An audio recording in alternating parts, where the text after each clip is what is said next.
Welcome back to the Gardening with Joy and Holly radio show. Happy that you are with us today. It's time for our Your Questions Are Answered. You got a question, you can send it on over to gardentalkradio@gmail.com and we will get an answer to your question at gardentalkradio@gmail.com, or you can give us a call toll free coast to coast at 1-800-927-SHOW. That's 1-800-927-7469.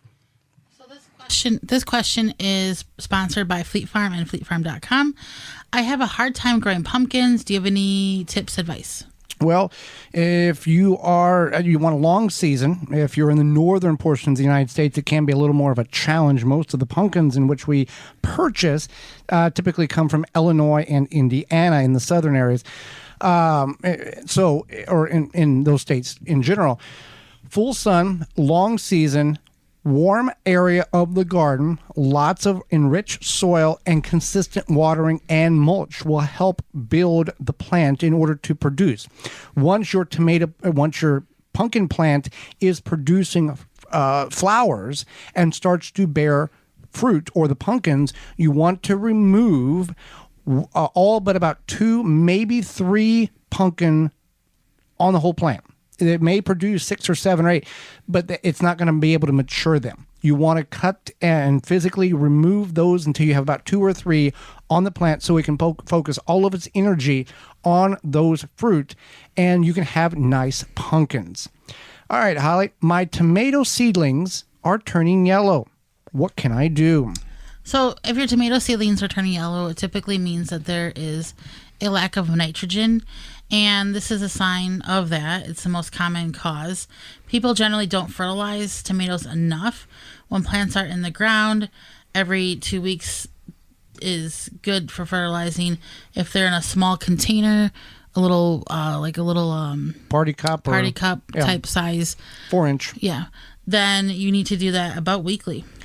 Yes, and follow the recommendations. We would recommend like a compost tea or an organic fertilizer so that you're not using a chemical fertilizer to where the plants will become dependent on it. Once you get them out in the ground, you'll be fine.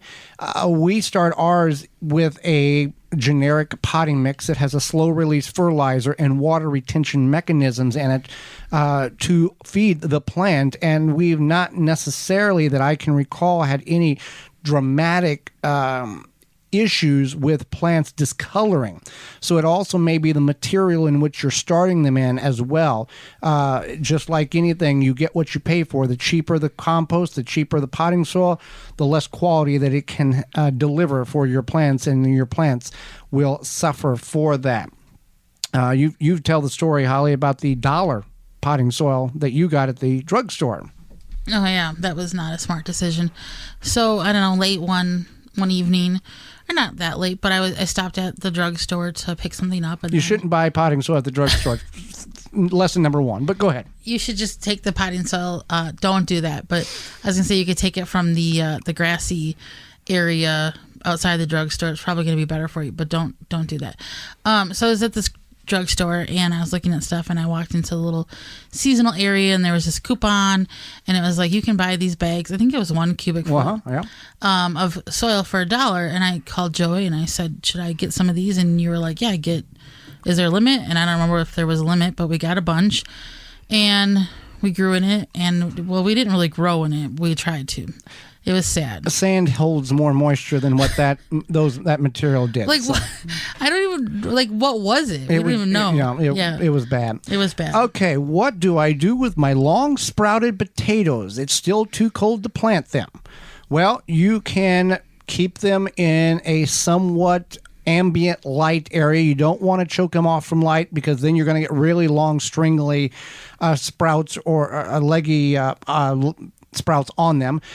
So you want to do that. You want to keep them in a 45 to 55 degree area to keep them chilled, not let them warm up too much. And then when it's time to plant in your area, preferably 50 degrees Fahrenheit, consistent at root zone, you want to bury that stem as deep as you can. You don't want to break it off. By breaking it off, you're going to put the plant or the tuber in a recycling or a restart mechanism to where it's now going to have to regenerate more growth to create a new growth tip. So by doing that, you're depleting the energy, and if the potato's small enough, it's not going to have the energy to do that. So you just want to plant it deep, much like you would plant a leggy tomato. Stretch that out and lay it in and bury it, but be gentle, and it will be just fine. Once it does what it needs to do in the ground and begin to form roots, it will detach itself from the tuber. That's when you dig the potatoes up and you see this rotten one. Oh, we got a rotten one. That is the actual seed potato, and you'll be just fine. So keep that in mind. If you're trying to, be cautious of when you start to chit these potatoes to get them to sprout. That also has a key into making sure they're not too leggy or long sprouted. All right. Sweet pepper plants I have started, and I look under the leaves, and it looks like there is a salty residue on the backside of the leaves. What is this, and how do I fix it? It's from overwatering. Uh-huh. So what happens is that the leaves dry up, and then they eventually they will fall off, and the plant will recover. Okay. But it's just from too much watering. Too much watering. For more information, please visit thewisconsinvegetablegardener.com.